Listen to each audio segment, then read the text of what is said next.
Well, hey there, Mark here with today's Cornerstone Connection. Question for you as we get started here. Have you ever lived in a place of racial tension before? Have you ever lived in a place of racial tension?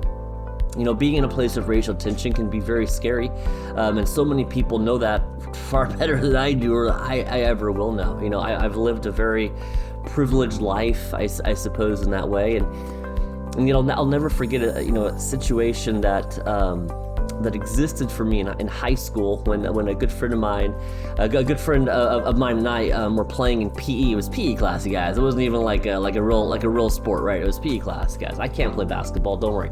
But we're playing basketball and in PE, and I remember us beating a couple folks. They were of a different ethnicity, and they were very, very upset that we had beat them primarily due to the color of our skin. And so I remember getting shoved into a locker room after class there, and my friend had a towel wrapped around his neck, and he was hoisted up on a bench, and he was being choked and couldn't breathe.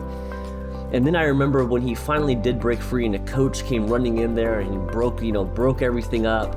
I remember getting a phone call, and I remember my friend getting a phone call, and the school wanted to actually suspend both of us for doing what they described as inciting this fight, and just all the hurt and all the rage of being, you know, completely blamed for something that, at least from our perspective, we had no fault in. And yet living in that kind of any kind of situation, I think, you know, where you feel racial tension, where you feel that you're labeled for something that's just absolutely beyond your control, it can be very frustrating. It can be something that is very, very difficult, right? Well, that's exactly what we step into here in Numbers chapter 12. We step into a little bit of racial tension here. And so it opens up. It opens up here in verse 1. It says, Miriam and Aaron spoke against Moses because of the Cushite woman whom he had married, for he had married a Cushite woman. And they said, has the Lord indeed spoken only through Moses? Has he not spoken through us also? And the Lord heard it. The reality here is that they're kind of whispering. They're saying some things right about Moses. And they're not doing it in a healthy way. Moses has no opportunity here to really defend himself, to speak up for himself. And all this conflict surrounds around the nationality, the ethnicity of Moses' wife. And it really rubs Miriam, the sister of Moses, and Aaron, it really kind of rubs them raw. The fact that this person has come in and that she's an outsider, right? She's an outsider. She's not part of God's original Jewish people. She's a Cushite. She's from Africa, different ethnicity, and this really kind of stirs in them this whole conflict. Well, notice number one, that racial tension, it's growing through whispers. They're talking to each other, right? We all know what it's like when people whisper against you, whether it's in the workplace or whether it's in college, wherever it is. It doesn't feel very good, does it? Absolutely not. And yet the Lord hears them, and that's such an important phrase there. That, you know, when things are said about us, when gossip like that happens, God's not deaf to it. He hears it, absolutely here.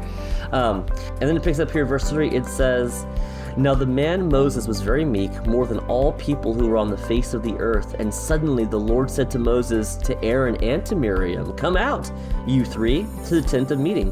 And the three of them came out.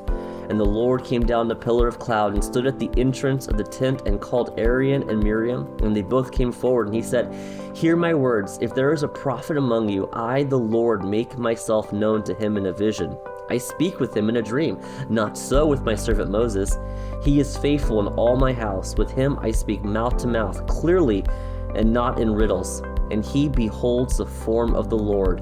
Why then were you not afraid to speak against my servant Moses?" Racial tension is oftentimes rooted in pride. And that's what we see here. Miriam and Aaron, they're talking up a big game, right? They're like, God can speak to us the same as he's done to Moses, no problem. It's rooted in pride, and so is racial tension. You know, I mean, who are we to think that we're superior to any other human being? I mean, we are where we are because of the grace of God, the grace of Christ. And we should be welcoming in people, you know, that are different from us, not shunning away from them.